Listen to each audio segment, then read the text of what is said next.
Saudara, mari kita mengingat ayat hafalan kita. Kolose pasal 1 ayat 13 dan 14. Ia telah melepaskan kita dari kuasa kegelapan dan memindahkan kita ke dalam kerajaan anaknya yang kekasih. Di dalam Dia kita memiliki penebusan kita, yaitu pengampunan dosa. Saudara, kita mengingat bahwa Paulus sedang berhadapan dengan jemaat Kolose yang sebagian besar diantaranya adalah orang-orang non-Yahudi. Di antara mereka ini banyak yang mulai tergoda atau paling tidak terancam untuk mulai tergeser dari iman pengharapan yang sejati di dalam Kristus. Alasannya adalah salah satunya karena di dalam pengajaran-pengajaran yang mulai disusupkan kepada mereka itu, mereka melihat ada banyak hal yang terlihat sophisticated, terdengar dan terlihat luar biasa, kelihatan supranatural. Tetapi Paulus mengatakan bahwa hal yang paling esensial dan itu meliputi segala sesuatunya, yaitu pengampunan dosa, memindahkan kita dari kungkungan kerajaan kegelapan menuju kepada kerajaan Kristus, yaitu anaknya yang kekasih. Dan dari sana sudah kita tahu bahwa kita sudah memiliki kecukupan. Kristus itu cukup, tidak perlu ditambahkan oleh apapun saja.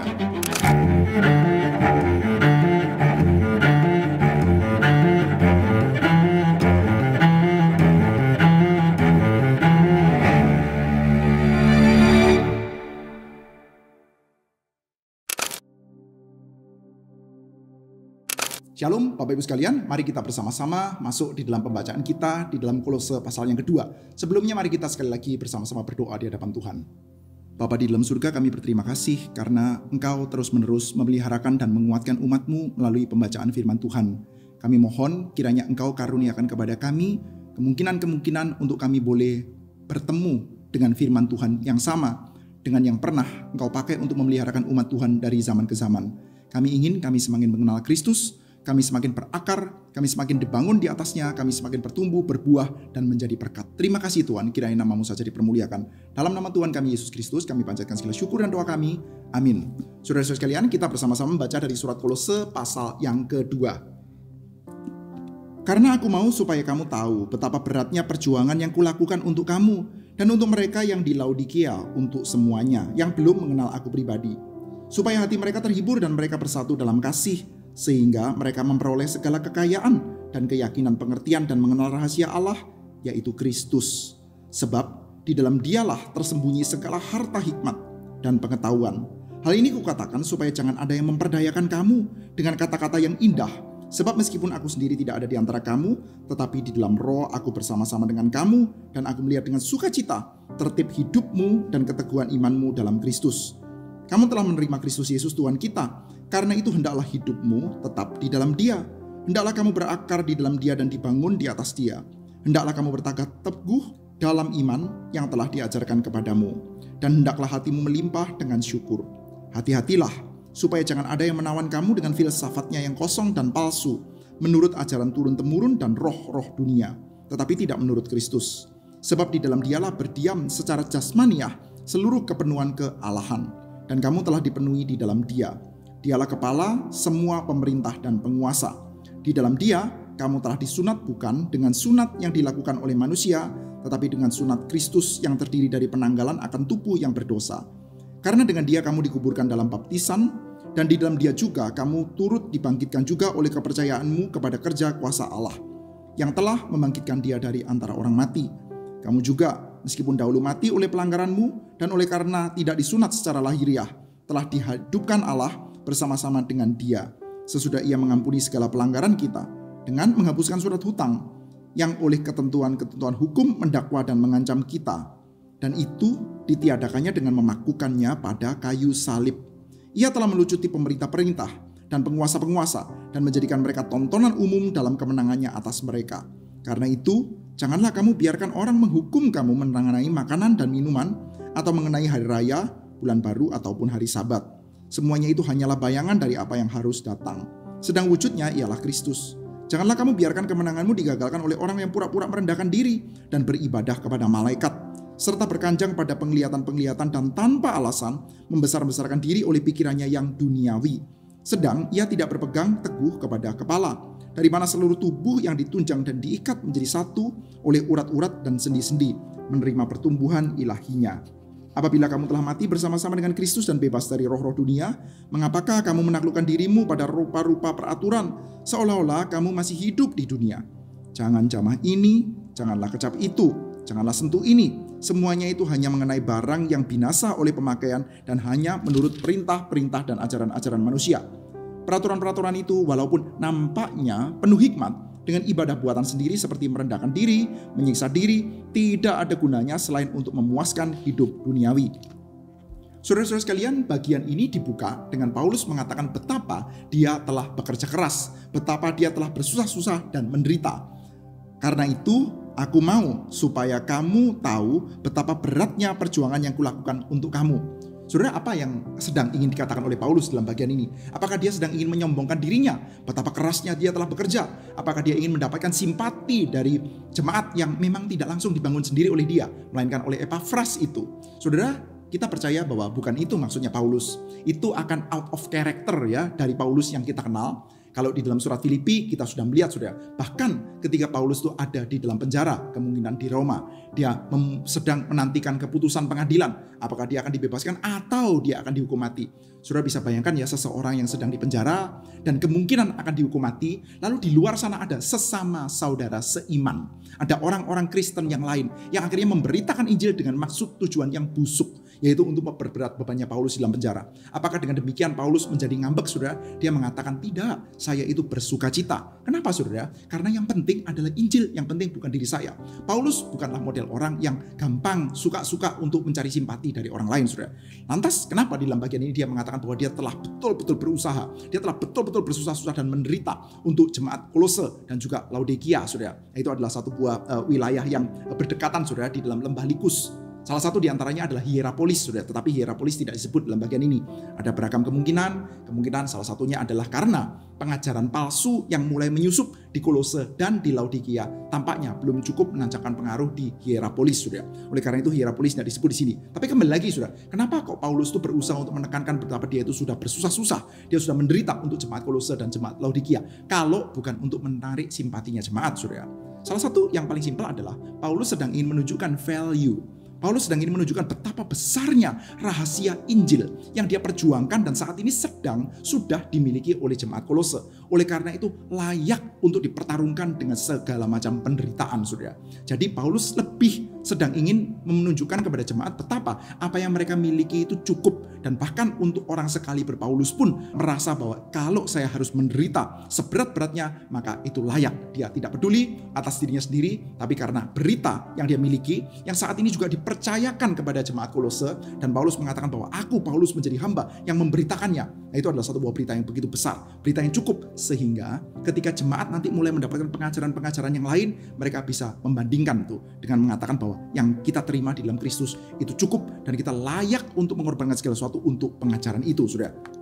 Maka Paulus melanjutkan ya dengan sangat jelas di dalam ayat yang ketiga, bahwa sebab di dalam dia tersembunyi segala harta, hikmat, dan pengetahuan. Di dalam Kristus, di dalam dia tersembunyi segala macam harta, hikmat, dan pengetahuan. Kalau di luar sana ada pengajaran yang mengatakan Kristus itu mesti ditambahin, ya, spiritualitas Kristen kita itu perlu untuk ditambahin yang namanya kebaktian Allah, atau harus ditambahin dengan hal-hal ini dan itu yang menambahkan kecukupan di dalam Kristus. Nanti kita akan melihat ya unsur-unsur yang akan ditambahkan itu apa saja. Paulus mengatakan enggak perlu, karena di dalam Kristus sudah tersembunyi segala macam harta, hikmat, dan pengetahuan.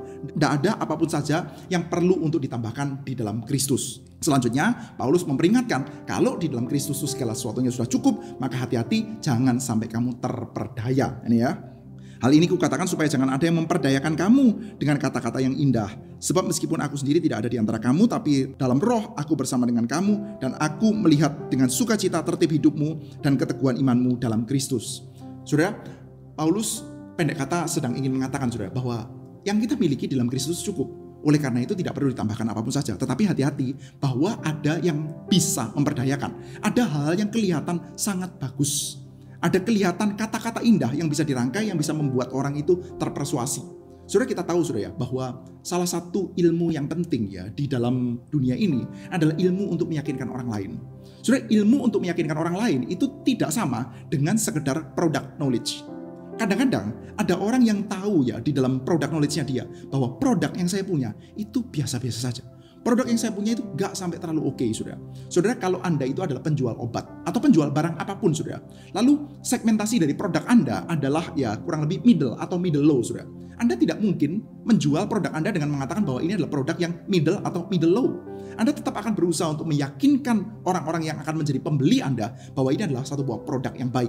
Artinya, saudara, Anda mungkin punya product knowledge yang membuat Anda sadar bahwa benda ini nggak terlalu bagus, atau barang ini atau jasa ini sebetulnya nggak begitu bagus. Tapi Anda perlu untuk memiliki skill set yang sangat mumpuni untuk meyakinkan orang lain, saudara. Nah, dalam bagian ini, saudara, orang-orang yang sedang mengancam jemaat Kolose kadang-kadang disebut sebagai Colossian heresies, saudara. Pengajaran-pengajaran palsu yang dalam Kolose itu tampaknya mereka memiliki kemampuan persuasi yang cukup indah, saudara, dengan berbagai macam ritual yang mereka punya atau kata-kata indah untuk meyakinkan, saudara. Maka di dalam bagian ini, saudara, mereka diajak untuk kamu mesti mengerti esensinya. Hati-hati jangan sampai terperdaya oleh karena adanya kata-kata yang indah, saudara. Selanjutnya, saudara, Paulus melanjutnya, kamu sudah menerima Kristus Tuhan kita. Karena itu hendaklah hidupmu tetap di dalam Dia. Hendaklah kamu berakar di dalam Dia dan dibangun di atas Dia. Hendaklah kamu bertambah teguh dalam iman yang telah diajarkan kepadamu dan hendaklah hatimu melimpah dengan syukur. Saudara, syukur itu penting, saudara. Ketika kita tahu bahwa kita sudah di dalam Kristus dan itu cukup. Ketika kita itu mau berakar, mau dibangun di atas Dia, kita ingin memiliki iman yang teguh. Perlu untuk kita juga memiliki rasa syukur, saudara. Kekurangan rasa syukur akan membuat kita berasa something lacking. Ada sesuatu yang kurang. Kalau sesuatu itu kita rasa kurang, maka kita akan jadi rapuh oleh godaan-godaan dari luar. Mesti ditambahkan ini, mesti tambah itu, baru akan lebih fulfilled. Begitu, saudara ya. Karena apa? Karena memang diri kita kurang rasa syukur, saudara. Tapi kalau kita sudah dipenuhi oleh luapan ucapan syukur, dan memang selayaknya kita dipenuhi oleh syukur, karena kita memiliki Kristus yang memang cukup atas segala sesuatunya, saudara. Dan dalam bagian ini, kita mendapati ada tantangan selanjutnya, yaitu bahwa jangan ada yang menawan kamu dengan filsafatnya yang kosong dan palsu menurut ajaran turun-temurun dan roh-roh dunia, tapi tidak menurut Kristus. Saudara, kita tidak terlalu tahu dengan jelas ya sebetulnya pengajaran yang mendatangi jemaat Kolose itu apa. Karena kalau kita mau cari bentuknya kelihatannya kok seperti kayak tidak definitif, saudara. Ada berkanjang pada penglihatan, tadi kita baca ya. Ada menyiksa diri, ada urusan hari-hari bulan-bulan baru, ada urusan hari Sabat, ada unsur sunatnya, ada unsur menyembah malaikatnya, kelihatannya ini campuran antara Yudaisme dengan mistisisme orang-orang sekitar sana loh, saudara ya. Tetapi ini adalah satu buah pengajaran yang apa, saudara? Apakah ini adalah satu buah pengajaran yang sporadik, yang bisa masuk secara gak terlalu terencana, saudara? Kemungkinan bukan juga. Karena di dalam pasal 8 ini, saudara, ada penafsir yang mengatakan kata-kata yang dipakai adalah filsafat. Kemungkinan, saudara, bentuk pengajarannya ini sudah cukup fix ya. Bentuk pengajarannya cukup fix. Memang berisi unsur campurannya macam-macam, tapi pengajarannya itu cukup fix. Sehingga ketika diajarkan dengan kata-kata yang indah, bisa dimasukkan secara cukup sistematik. Maka hal itu menjadi cukup berbahaya, saudara ya. Maka Paulus terus mengingatkan ya. Dan ini saya pikir, saudara, ini adalah satu buah peringatan yang sangat penting dan nanti akan menjadi ayat hafalan kita, saudara ya. Dalam ayat 9 dan 10. Sebab di dalam Dia berdiam secara jasmaniah seluruh kepenuhan kealahan, dan kamu telah dipenuhi di dalam Dia. Di dalam Dia berdiam seluruh kepenuhan kealahan, saudara. Jadi kita tahu, saudara, bahwa Paulus adalah orang Yahudi. Meskipun ini para jemaatnya itu bukan orang Yahudi ya, saudara. Tetapi kita tahu, saudara, di dalam Yudaisme, di dalam perjanjian lama kita tahu, saudara, bahwa Allah itu begitu besar dan tidak ada orang siapapun saja, sesaleh apapun, yang bisa encounter melihat Tuhan dan dia tetap hidup. Itu nggak ada, saudara.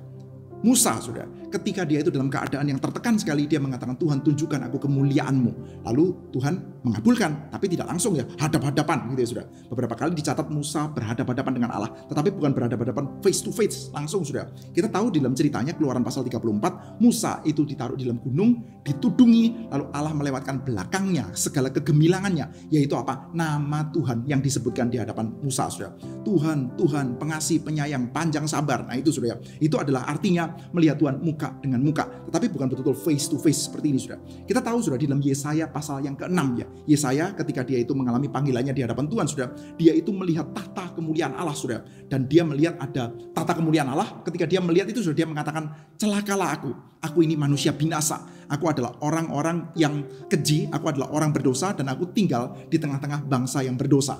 Maka Tuhan Allah mengirimkan malaikatnya untuk menaruh bara di dalam bibirnya Yesaya. Karena apa? Sekarang kamu tidak usah mati, gitu, saudara. Karena apa? Melihat kemuliaan Allah itu equal kepada kematian, saudara. Betul-betul encounter kemuliaan Allah itu tidak mungkin, saudara. Tetapi, saudara, bagi kita umat Tuhan, kita percaya bahwa manusia itu butuh, kita punya desire untuk bertemu dengan Tuhan. Nah ini dilema, saudara. Di satu sisi, manusia harus kembali kepada penciptanya. Manusia harus kembali kepada Tuhan, saudara. Nah kita itu perlu memikirkan ide ini dengan serius loh, saudara. Saudara, kadang-kadang orang ketika meninggal ya, dengan enteng dia mengatakan, dia sudah berpulang. Dia sudah kembali kepada penciptanya. Sudah kembali kepada penciptanya itu ngeri loh saudara. Di dalam kitab suci dinyatakan secara terus menerus saudara. Tidak ada orang yang melihat Allah dan tetap hidup saudara. Kalau kita sudah mati, lalu kita bertemu dengan Allah, lalu setelah itu mati lagi saudara. Terus gimana saudara? Ini kan menjadi satu buah dilema yang menakutkan sekali saudara ya. Bertemu dengan Allah itu memang harus. Kita diciptakan oleh Allah dan kita diciptakan untuk Allah, sehingga kalau tidak bertemu Allah kita senantiasa akan ada yang lacking sudah. Tapi kita tahu bertemu dengan Allah itu equal kepada kematian sudah. Oleh karena itu di dalam kitab suci kita tahu sudah bahwa Allah senantiasa berusaha untuk menunjukkan dirinya dengan cara-cara tertentu di mana dia tetap bisa berjumpa dengan umatnya, tetapi umatnya tidak harus mati sudah. Nah itu mereka bisa melihat awan, mereka melihat macam-macam sampai akhirnya sudah perjumpaan dengan Allah itu disistematiskan. Dibentuk satu buah sistem operasinya sehingga manusia bisa berjumpa dengan Allah tapi tidak mati. Bagaimana caranya saudara? Di dalam ibadah-ibadahnya mereka, upacara kurban. Mereka tahu saudara, kita manusia lemah, manusia berdosa, bertemu dengan Allah yang suci bisa tetapi tidak mati, caranya harus ada upacara kurban saudara. Sekarang saudara, Paulus mengatakan bahwa ide besar itu diselesaikan di dalam Kristus Yesus. Di dalam Kristus kita berjumpa dengan segala kepenuhan kealahan. Segala kepenuhan kealahan berkenan untuk berdiam di dalam Dia.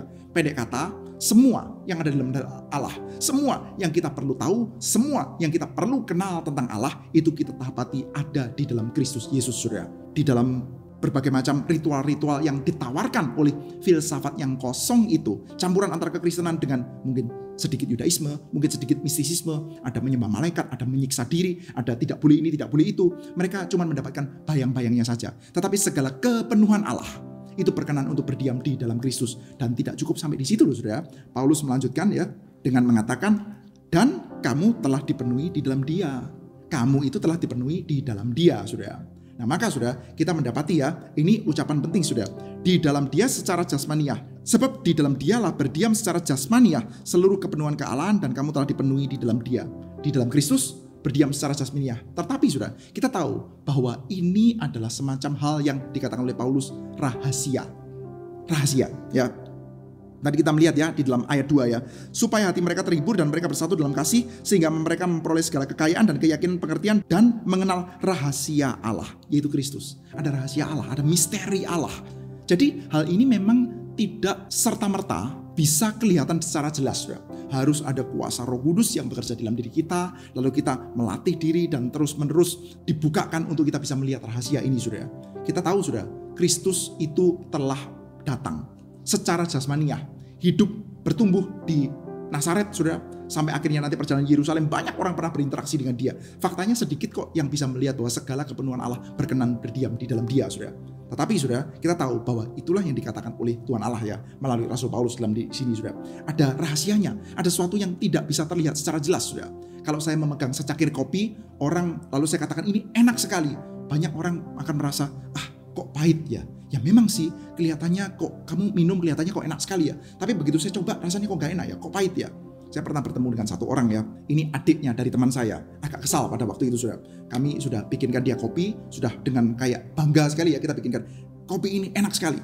Lalu dia mulai tambahkan gula. Setelah itu tambahkan lagi gula coklat ya, brown sugar. Setelah itu dia tambahkan lagi cinnamon. Setelah itu dia tambahkan lagi itu krim ya. Saya agak kesal tuh mas saya. Kamu tidak tahu ya bahwa kopi itu sudah tidak perlu ditambahkan apapun saja.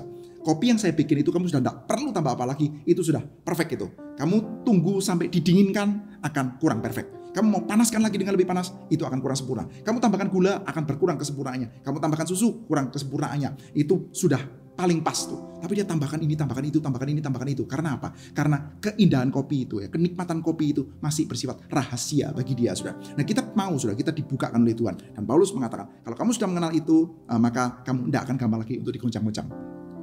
Selanjutnya sudah, dia mengatakan di dalam Dia kamu telah disunat. Bukan dengan sunat yang dilakukan oleh manusia, tapi dengan sunat Kristus yang terdiri dari penanggalan akan tubuh yang berdosa. Karena dengan Dia kamu dikuburkan dalam baptisan, dalam Dia juga kamu turut dibangkitkan juga oleh kepercayaan kepada kerja kuasa Allah yang telah membangkitkan Dia dari antara orang mati.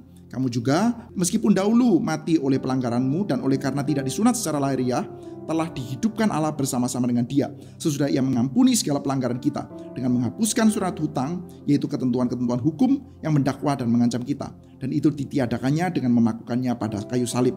Ia telah melucuti pemerintah-pemerintah dan penguasa-penguasa dan menjadikan mereka tontonan umum dalam kemenangannya atas mereka. Nah saudara, Paulus sudah memberitakan sekali lagi sudah bahwa yang kita punya di dalam Kristus itu besarnya luar biasa. Saudara, tidak terlalu mudah ya bagi kita yang saat ini. Sejak sekolah minggu kita sudah kenal ya tentang apa yang dilakukan Kristus di dalam karya salibnya Kristus itu seperti apa. Tidak terlalu gampang untuk kita mengerti teks ini sudah. Tapi sudah kalau kita itu pernah hidup ya di dalam perjanjian lama, kita akan tahu sudah bahwa ada misteri besar sekali yang sudah pernah diungkapkan sedikit demi sedikit di dalam seluruh sejarah perjanjian lama. Tapi orang-orang itu belum bisa menangkap dengan jelas sebetulnya bagaimana sih caranya. Manusia itu tahu, manusia butuh Tuhan. Manusia tahu, manusia itu harus kembali kepada Tuhan. Tetapi manusia juga tahu, kalau kembali kepada Tuhan, itu pasti akan mati. Karena Tuhan itu suci. Lalu mereka melihat sedikit bayang-bayang di dalam upacara kurban lah. Mereka mendapatkan sedikit demi sedikit ya, ucapan-ucapan para nabi. Tetapi sudah, baik para nabi, para malaikat sekalipun sudah, mereka masih belum tahu dengan jelas sudah. Nah, ini hal yang misteri besar sekali. Dan sekarang sudah, Paulus menunjukkan dengan clear sudah, manusia punya problem yang paling serius dari manusia adalah bukan kurangnya ritual. Problem yang paling esensial di dalam diri manusia adalah dosa. Dan bagaimana dosa itu diurusin itu menjadi satu buah masalah yang besar. Upacara kurban, ya upacara kurban. Tapi bagaimanapun juga mereka juga tahu bahwa ini sekedar bayang-bayang nih. Upacara kurban ini upacara korban bakaran, korban sajian, korban sembelihan lah. Mereka punya hari-hari tertentu termasuk khususnya ya hari pendamaian ya. Mereka melakukan berbagai macam upacara itu. Mereka tahu bahwa sementereng-menterengnya semua ritual yang kami punya ini semua cuma bayang-bayang. Kami tidak tahu kegenapannya apa. Dan sekarang Paulus mengatakan kegenapannya adalah di dalam Kristus. Ada pengampunan dosa dengan ditanggungnya dosa kita di atas kayu salib. Dengan seluruh tuduhan dan pelanggaran kita itu dipakukan di atas kayu salib bersama dengan dia. Lalu ada kuasa kebangkitan yang membangkitkan Kristus dan juga bekerja di antara kita. Itu adalah hal yang paling penuh. Oleh karena itu, saudara ya, setelah Paulus mengatakan bahwa kita memiliki yang paling esensial, problemnya adalah dosa. Kita sekarang sudah memiliki segala kepenuhannya, maka kamu jangan mau lagi diganggu oleh urusan-urusan yang trivial. Dikembalikan lagi kepada bayang-bayangnya. Sangat konyol tuh kalau kita mau berkanjang kepada bayang-bayang, padahal kita sudah memiliki yang aslinya. Nah ini sudah, karena itu jangan kamu biarkan orang menghukum kamu mengenai makanan dan minuman atau mengenai hari raya, bulan baru, ataupun hari sabat. Semuanya ini hanyalah bayangan dari apa yang harus datang. Sedang wujudnya ialah Kristus. Hanya bayangan, saudara ya. Janganlah kamu biarkan kemenanganmu digagalkan oleh orang-orang yang pura-pura, merendahkan diri dan beribadah kepada malaikat, serta berkanjang pada penglihatan-penglihatan dan tanpa alasan membesarkan dirinya oleh pikirannya yang duniawi, sedang ia tidak berpegang teguh kepada kepala, dari mana seluruh tubuh yang ditunjang dan diikat menjadi satu oleh urat-urat dan sendi-sendi menerima pertumbuhan ilahinya. Nah, saudara, Paulus mengatakan, coba lihat ya, mereka itu punya hal-hal yang kelihatan supranatural, kelihatan hebat. Nah, bahkan sudah ada kata-kata ya, pura-pura merendahkan diri, beribadah kepada malaikat, berpanjang pada penglihatan-penglihatan, tapi tanpa alasan membesarkan diri oleh pikirannya yang duniawi. Paulus menganggap ya, orang-orang yang punya jenis spiritualitas yang kelihatan hebat-hebat banyak itu ya, ritual-ritual yang banyak itu ya, mereka itu adalah orang-orang yang duniawi. Akhirnya ya, mereka akhirnya membesar-besarkan diri dibandingkan orang-orang Kristen pada waktu itu yang sepertinya tidak punya ritual yang lain. Nah, Paulus sudah menegaskan sudah, mereka punya loh ritual yang penting sekali, yaitu baptisan. Tadi ya, dia katakan ya, kamu disebut sebagai tidak bersunat, tetapi kamu sebetulnya sudah menerima sunatmu. Kok bisa? Kamu sudah dikuburkan bersama dengan Kristus, bangkit di dalam dia ya, di dalam ayat 11 dan ayat 12, dan kamu menerima baptisan. Baptisan itu menjadi satu buah gambaran yang sangat penting, karena itu menjadi semacam kayak perlambang bahwa mereka sudah dikuburkan dan dibangkitkan bersama dengan Kristus. Seperti kayak sunat, penanggalan tubuh yang lahiriah. Nah ini ya, ayat 11 ya.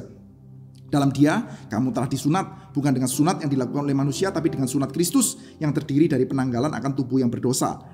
Karena dengan dia kamu dikuburkan dalam baptisan, dan di dalam dia juga kamu turut dibangkitkan juga oleh kepercayaanmu kepada kerja kuasa Allah.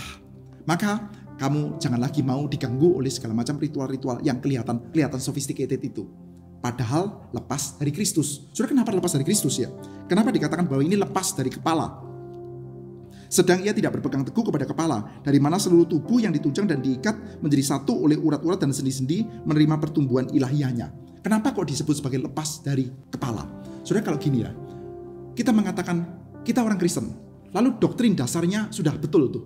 Kita percaya kepada Yesus Kristus karena kita adalah orang berdosa. Kita percaya bahwa dia adalah orang benar dan sekaligus Allah yang sanggup untuk membangkitkan orang mati. Dia sanggup untuk memperbarui kehidupan kita dan mempersatukan kita di dalam Kristus oleh karena kerja Roh Kudus. Kalau kita doktrin itu sudah percaya, tapi kita tambahin, ya tetapi ya perlu untuk bersunat. Nah tetapi ya perlu untuk misalkan ya berbahasa lidah. Tapi lo ya perlu untuk punya pengalaman-pengalaman rohani yang ini dan itu. By the way, Anda itu pernah nggak ya pada waktu bertobat lalu Anda menangisi dosa-dosamu, literally mengeluarkan air mata. Kalau belum pernah, waduh, kalau pengalaman seperti itu aja belum pernah, ya gimana ya? Jangan-jangan Anda belum loh terima Kristus. Nah sudah, kalau sudah mulai ada gangguan-gangguan seperti ini, sudah Paulus mengatakan bahwa itu artinya lepas dari Kristus. Loh, sudah, bukankah kita tetap bisa tuh bergantung pada Kristus lalu ditambahin ini. Paulus mengatakan tidak bisa. Kamu akan lepas dari Kristus. Kok bisa, sudah? Kok bisa itu disebut sebagai lepas dari Kristus?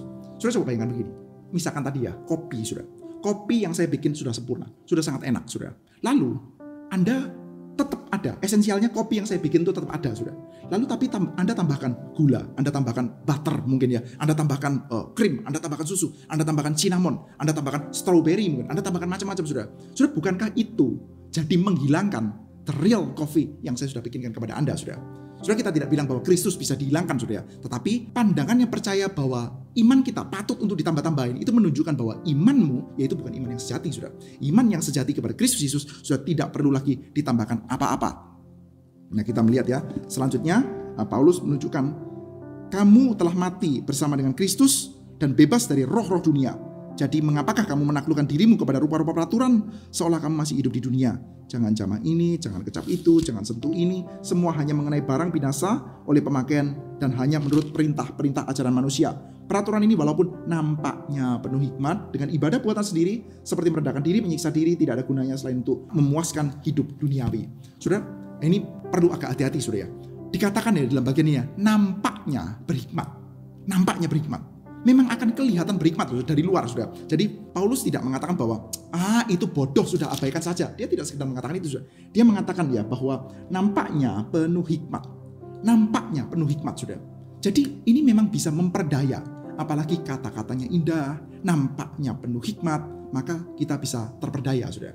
Makanya Paulus mengatakan hati-hati, jangan sampai kamu terperdaya. Itu semua tidak ada gunanya selain untuk memuaskan hidup duniawi. Nah, dalam hal ini ya hidup duniawinya bukan misalkan ya berzina atau mabuk-mabukan ya, tapi hidup duniawi yang disebut oleh Paulus dalam bagian ini justru lebih mengarah kepada urusan-urusan yang spiritualitas, urusan-urusan yang kelihatan spiritual dan rohani, sudah. Maka hati-hati, apapun saja yang menambahkan hal yang esensial di dalam keselamatan kita dalam Kristus Yesus yang sudah cukup itu berbahaya. Apapun saja, sudah. Termasuk, sudah, kalau Anda itu membanggakan khotbah yang bagus, teologi yang bagus, eksegese yang bagus, sudah, itu tidak boleh menambahkan apa yang sudah genap di dalam Kristus. Saudara, saya encourage untuk Anda itu mendengarkan teologi yang bagus. Saya encourage untuk Anda itu mendengarkan khotbah yang bagus, tentu saja, sudah.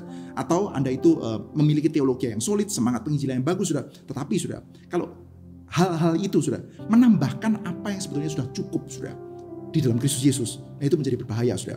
Justru sebaliknya ya, kalau kita di dalam Kristus, mari kita makin bertumbuh.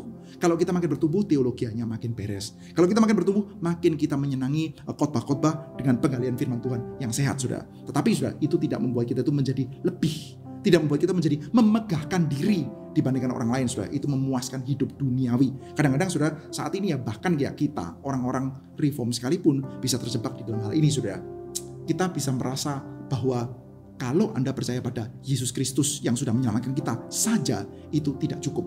Kita perlu differentiate ourselves dibandingkan dengan orang-orang dengan teologi lain, atau dari gereja lain, atau dari denominasi yang lain, yang kita anggap mungkin kurang rajin dibanding kita, atau kalah pinter dibanding kita, kalah bagus teologinya dibanding kita. Sudah, bersyukurlah untuk teologi yang bagus. Bersyukurlah untuk segala macam berkat-berkat yang Tuhan tambahkan kepada kita, sudah. Tetapi, sudah, Kristus yang cukup, sudah. Tidak perlu ditambahkan apapun saja, sudah.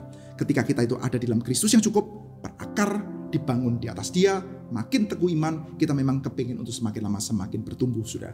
Maka hari ini, sudah ya, saya mengajak kita untuk mendoakan dua hal, sudah ya. Dua hal, dan nanti kita akan menghafalkan satu ayat hafalan, sudah ya. Harap nanti setelah ini sudah mendoakan dua hal. Yang pertama, sudah, simpel saja, mari kita bersama-sama berdoa, meminta kesadaran akan kecukupan Kristus. Kristus yang saudara dan saya percayai ini cukup di dalam memberikan pada kita kepuasan, kerohanian, kepenuhan. Karena segala kepenuhan kealahan berkenan untuk diam di dalam Dia, saudara. Selanjutnya kita berdoa supaya di dalam kecukupan kita akan Kristus. Yang kedua, kita kepingin berakar di di dalam Dia. Kita ingin dibangun, kita kepingin semakin teguh iman di dalam segala sukacita. Harap saudara mendoakan dua pokok doa itu. Nah, saya mengajak kita untuk menghafalkan ayat hafalan kita, saudara, yaitu dari Kolose pasal 2 ayat 9 dan 10a. Kolose pasal 2 ayat 9 dan 10a. Sebab di dalam Dialah berdiam secara jasmaniah seluruh kepenuhan kealahan, dan kamu telah dipenuhi di dalam Dia. Puji Tuhan. Sampai ketemu lagi. Tuhan berkati setiap kita. Puji Tuhan.